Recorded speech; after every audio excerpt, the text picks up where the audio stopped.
Smart Business.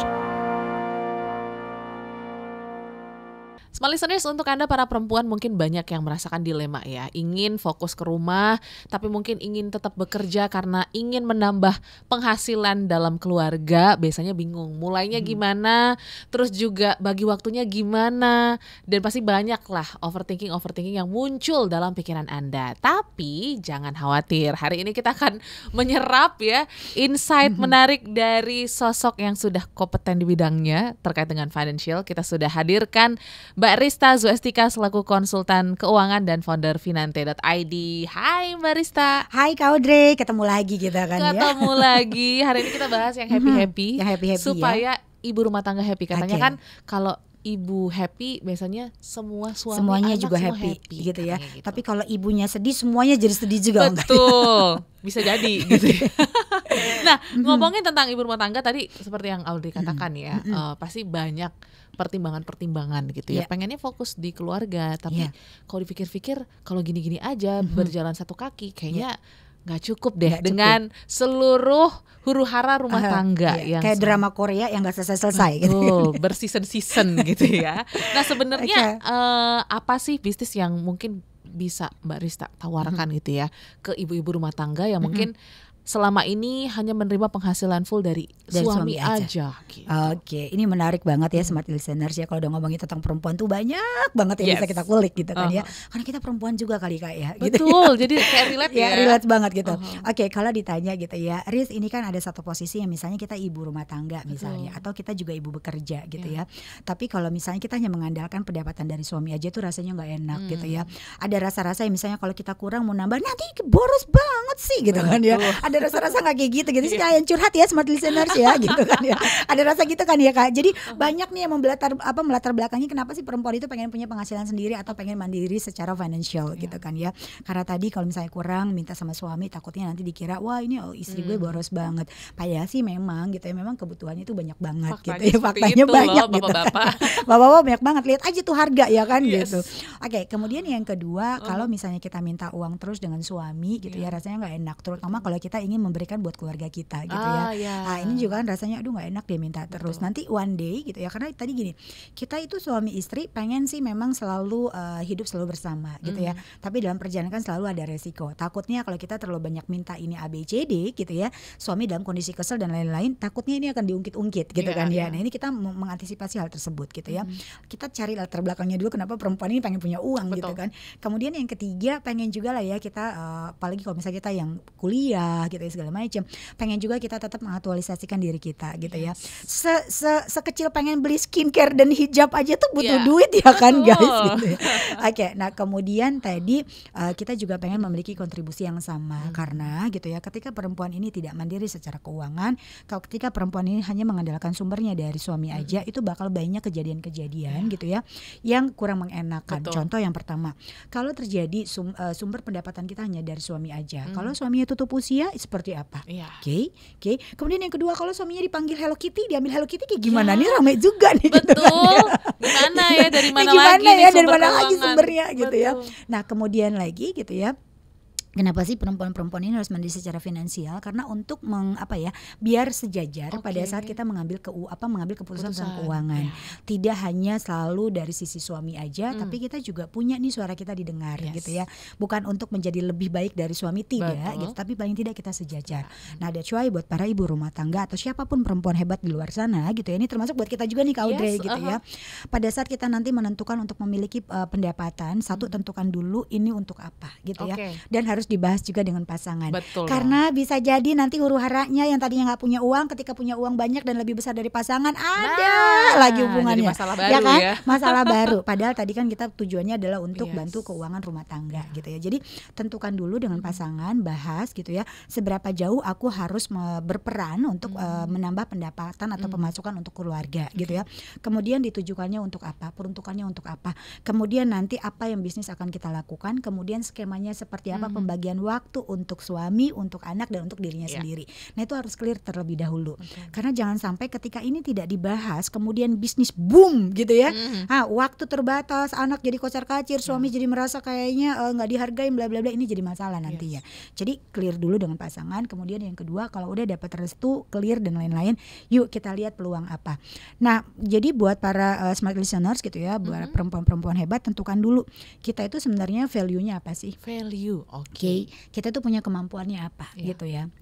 Nah dari sana kalau misalnya selama ini kita hanya fokus dengan rumah tangga aja dan tidak punya komunitas, dan masih juga bingung mencari value-nya apa, saran saya adalah gabung dengan komunitas. Gabung di komunitas untuk membuat kita menjadi lebih produktif dan membuka wawasan kita. Karena mungkin selama ini kita hanya dapur, rumah, antar anak, kelas gitu kan ya, kebutuhan suami, kita jadi lupa dengan kemampuan diri kita. Jadi masuk ke dalam komunitas ini adalah salah satu cara untuk membangkitkan kembali lagi semangat kita, kemudian untuk membuka lagi peluang-peluang apa yang sebenarnya kita bisa lakukan dan menambah wawasan kita gitu ya. Nah setelah gabung dalam komunitas, banyak banget bisnis-bisnis yang kita bisa lakukan kalau bisa dengan nol modal. Modal, wah ini menarik. Kan banyak banget loh Kak, gitu kan ya. Jadi jangan selalu mau bangun bisnis harusnya ratusan juta, karena di kepala kita tuh kalau bangun bisnis tuh ratusan besar banget. Padahal saat ini dengan adanya dunia digital saat ini gitu ya, banyak banget yang kita bisa mulai bisnis dengan nol modal gitu ya. Contoh yang pertama, kalau kita belum terbiasa bisnis, kita belajar bisnisnya dengan melakukan membantu menjualkan produk orang dulu. Apa tuh namanya? Affiliate gitu kan ya. Kemudian ada juga dengan kita jadi reseller mungkin gitu kan ya, atau kita jadi referral orang dulu gitu ya. Nah dari sana gitu kan ya, modal-modalnya tadi, keuntungannya itu jangan langsung masuk ke dapur rumah tangga, langsung beli susu anak itu nggak bisa. Nanti kita kerja capek doang gitu ya. Contoh misalnya kita jadi affiliate atau kita jadi referral aja, menjualkan produk-produk orang gitu kan ya. Ini ketika misalnya contoh 1 bulan kita dapatnya misalnya 3 juta, dikumpulin dulu dari 3 juta gitu ya, kita bagi 2, 50%-nya untuk pengembangan bisnis kita, 50%-nya untuk masuk ke dalam rumah tangga. Gitu ya. Jadi enggak 100% masuk ke dalam rumah tangga, begitu besok butuh modal udah tahu nih cara bisnisnya, kita nggak punya uang. Jadi di 50-50 ya, 50% buat persiapan modal, 50% untuk kita masuk ke rumah tangga. Begitu terus, kemudian kalau misalnya kita memang punya waktu, affiliate-nya bukan hanya 1 atau 2 jenis produk, tapi berbagai macam. Nah, tadi uang 50% yang untuk pengembangan bisnis kita pakai nih Mbak. Kan tadi ya dapatnya 3 juta, 1,5 juta. Ambil 500 ribunya, 1 jutanya kita tabungin dulu. 500 ribunya ambil untuk kita investasi. Investasi apa? Leher ke atas. Ya, kita belajar lagi, ngembangin lagi. Itu banyak banget komunitas-komunitas ataupun pembelajaran dengan para coach hebat tentang bisnis gitu ya. Ada yang free banyak, ada yang berbayar juga. Gitu ya. Kalau bisa ini kita tambah terus nih investasinya, karena dari sini itu bakal keluar ide-ide hebat untuk kita ngembangin bisnisnya. Gitu ya. Nggak masalah kita datang ke pertemuan ABCD, mau yang gratis mau yang berbayar, itu investasi leher ke atas. Nah kemudian kalau nanti kita udah punya nih modal bisnisnya gitu ya, baru deh kita tentukan dari bisnis affiliate yang aku nyaman, apakah skincare, apakah misalnya pakaian, apakah misalnya nanti alat rumah tangga gitu ya, apa yang mana.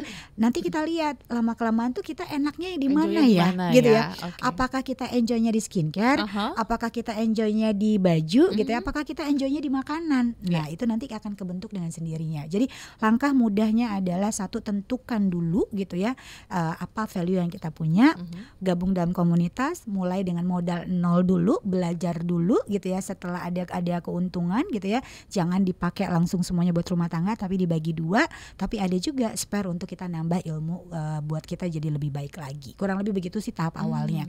Kalau bisnis, mulailah bisnis dengan yang nol modal terlebih dahulu. Gitu. Sekarang sangat mudah gitu ya untuk pemulainya. Cuman yang mungkin sulit ketika proses diskusi tadi itu Mbak Rista ya. Karena kan pasti kita harus minta restu dulu.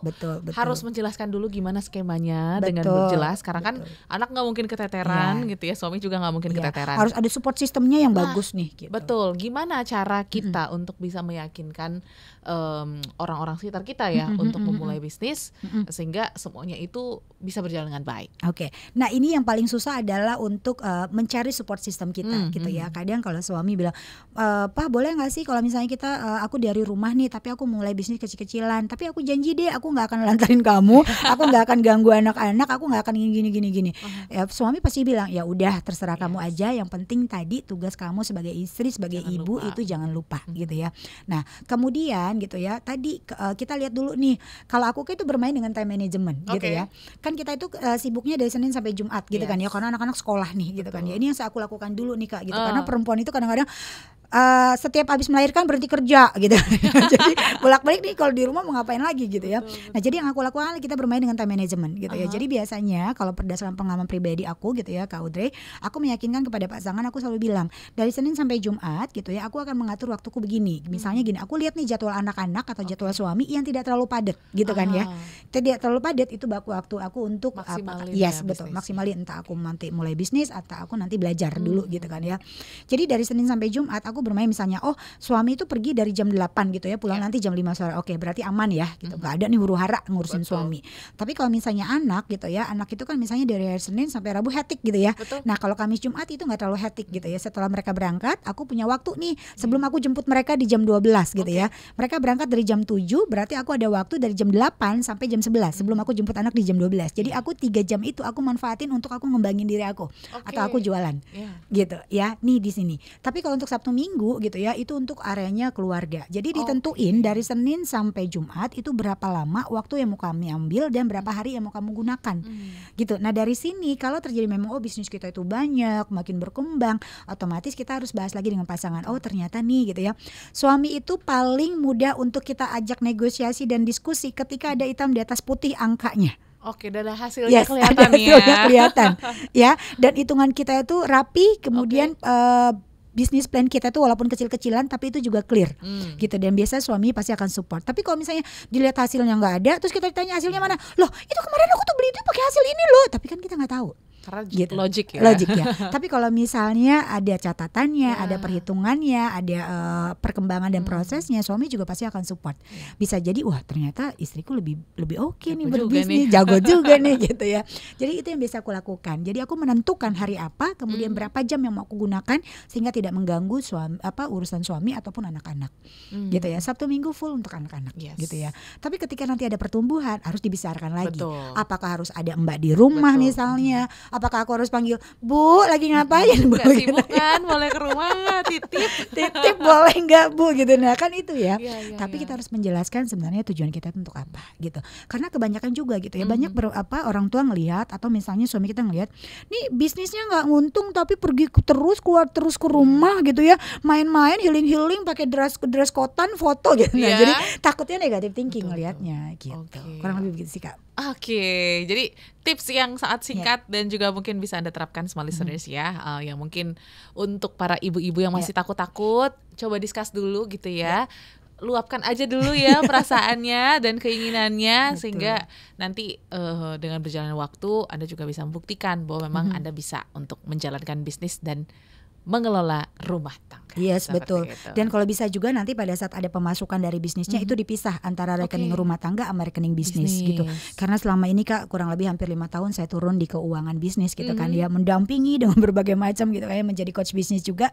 Kebanyakan para pembisnis kita baik UMKM gitu ya, baik di levelnya kecil, menengah ataupun sedang, itu sulit sekali untuk naik level berikutnya karena tidak melakukan pencatatan bisnis, tidak melakukan pemisahan keuangan bisnis dan menganggap ketika kita sebagai pemilik bisnisnya ya udah gampang banget uang kita ambil. Nah itu akhirnya membuat bisnis kita jadi nggak bertumbuh.